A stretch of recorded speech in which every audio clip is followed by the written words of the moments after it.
over some bathing techniques. This is Journey. Journey's not thrilled about getting her bath, but she's going to be a good demo dog. So, she is all prepped. She's brushed out.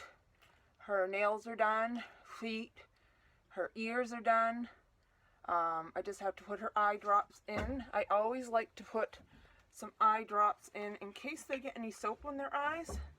So just a couple, and this is just a mineral oil, and it helps if they do get any soap in their eyes. It won't sting their eyes.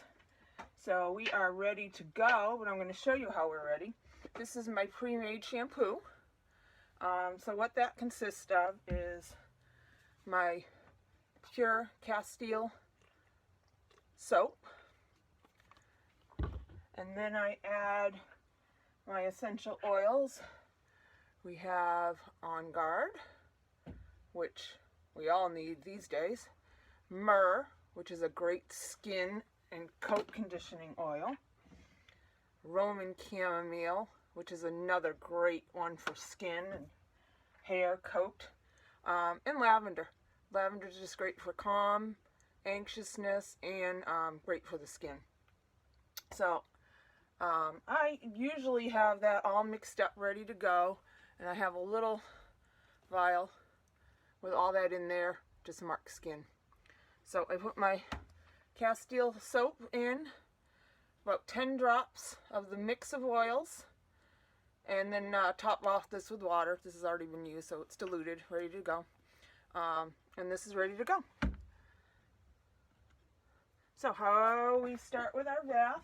I'm also going to use my new goat soap.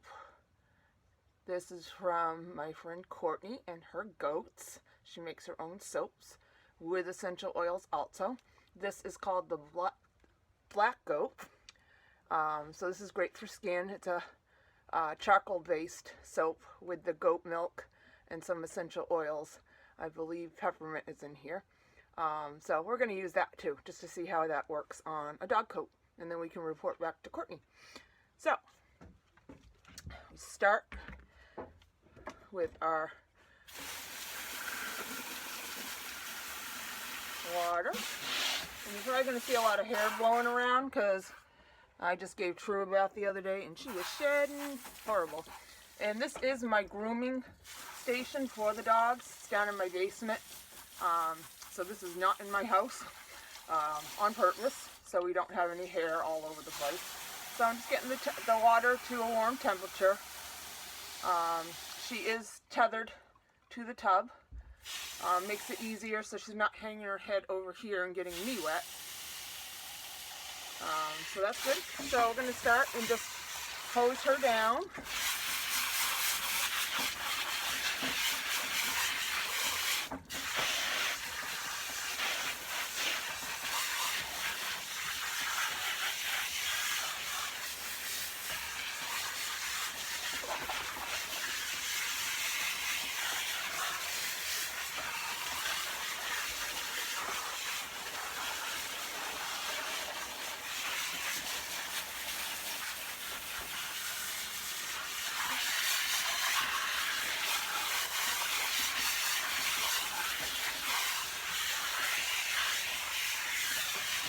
And if you've got your dog taught to not shake, that's great.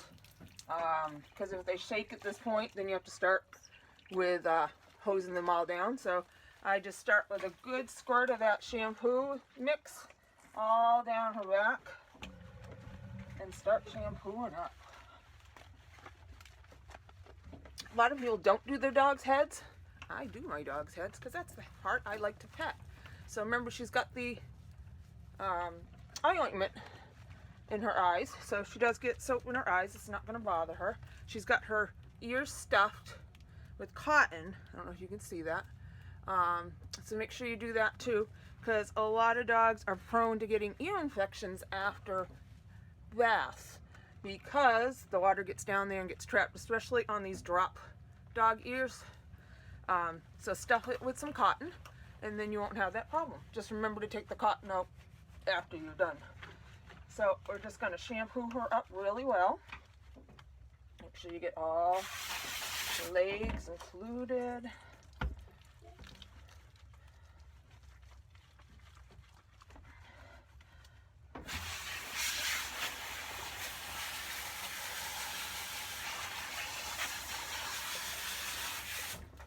Getting her tail back here.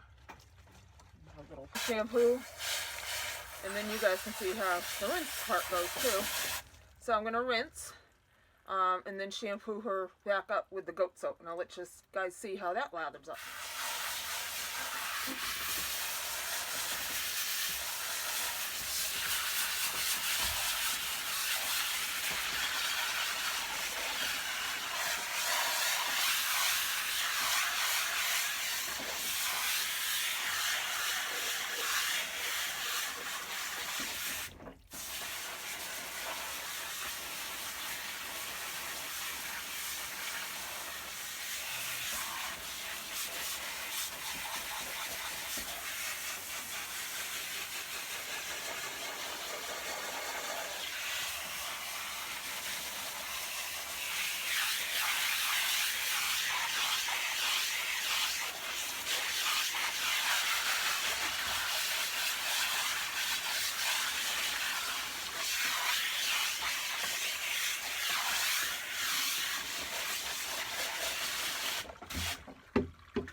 Okay, so she's pretty rinsed from that first one. So now we're going to take our goat soap. Okay, there we go. Oh, we have some stuff on the back here. So this goat soap, which is made by Oh Ma Goats. They are also the goat yoga in the Lower Cape. So this is activated charcoal with peppermint. So it has fresh goat milk, coconut oil, olive oil, sodium hydroxide, sweet almond oil, shea butter, avocado oil, rice bran oil, castor oil, activated charcoal powder, and essential oils. So this is what it looks like. You can see it's a very nicely made homemade cake of soap. So let's see how this works. It's a little bit wet here. I'm just going to take the whole bar.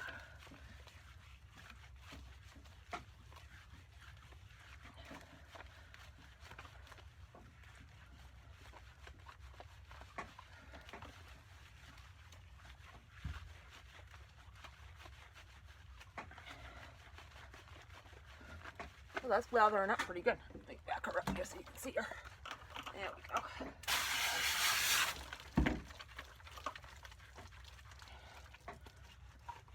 So a lot of places are getting away from the shampoo containers with the plastic and trying to be more eco-friendly and going to these bar soaps. So I think this is a great alternative to having to buy those plastic containers with soap. And look at there, great lathering. And I honestly didn't know how it was going to work because I haven't used it yet, but I knew it was going to work great because of all those great ingredients that Courtney uses in her soaps. And I've made my own soap in the past too, but I wanted to try Courtney's soaps because she has her own goats and she makes it from her own goat milk. So supporting local businesses, especially during these times, is very important. So I have one of those I bought for myself. So the dogs got one and I got one, plus a couple other of the flavors that she made. All right, she's looking pretty good. She is all soaked up, and that is just from... Okay, we are back. I'm just finishing up rinsing her off from that second shampoo. Pretty good. Make sure you rinse all soap out of your dogs.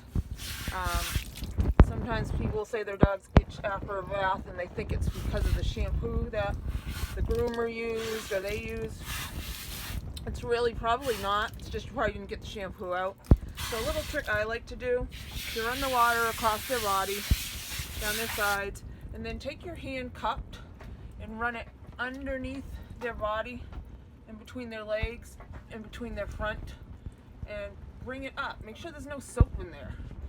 That's where the soap's going to congregate. So if there is, just do another total rinse off. So you get that tail, hold it up, rinse it all the way down. Still can't.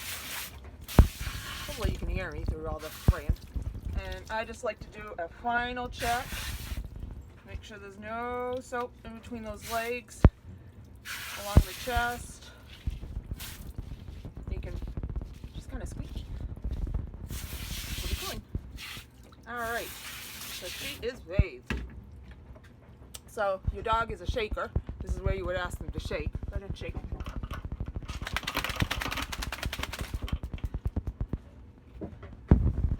So I like to Air Force my dogs with an Air Force dryer.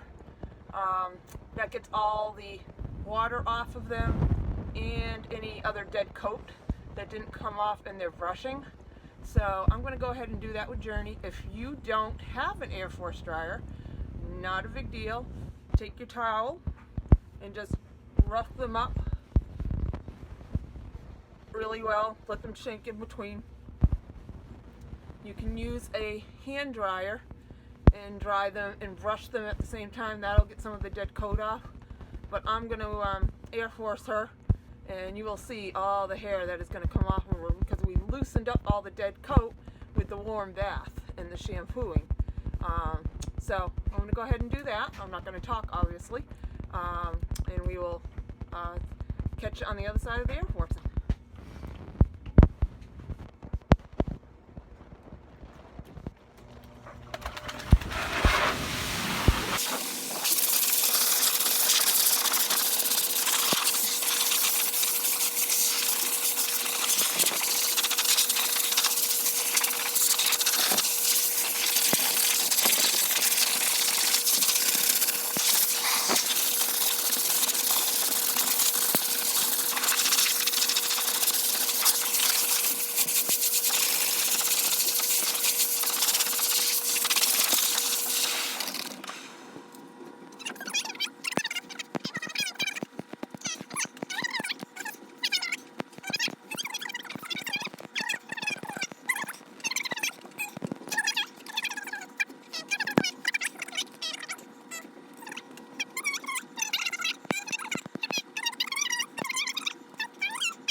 Okay, so she's pretty dry on her body. I don't like to Air Force their heads. I don't think that's really fair to them. So I just towel dry their heads. From here, I will move her to the grooming table and just finish spot drying her a little bit. And then brush her out. And she actually did not shed as much as I thought she was going to. So she is not the one that's shedding all over my house. So I wonder who that is. I guess we'll find out as we continue to do our bathing this week. But I hope that was helpful for you guys in how to bathe your dog at home with some healthy alternatives with shampoos and soaps. I will post the link to the goat soap for you if you'd like to get some of that. I think it worked great. And she's pretty good to go. So thank you everyone for tuning in to another installment of How to Care for Your Dog. And this was our bathing segment. Hope everything all the tips I'm giving are helping everybody. And please let me know what else you want me to cover. Till we meet again. Bye now.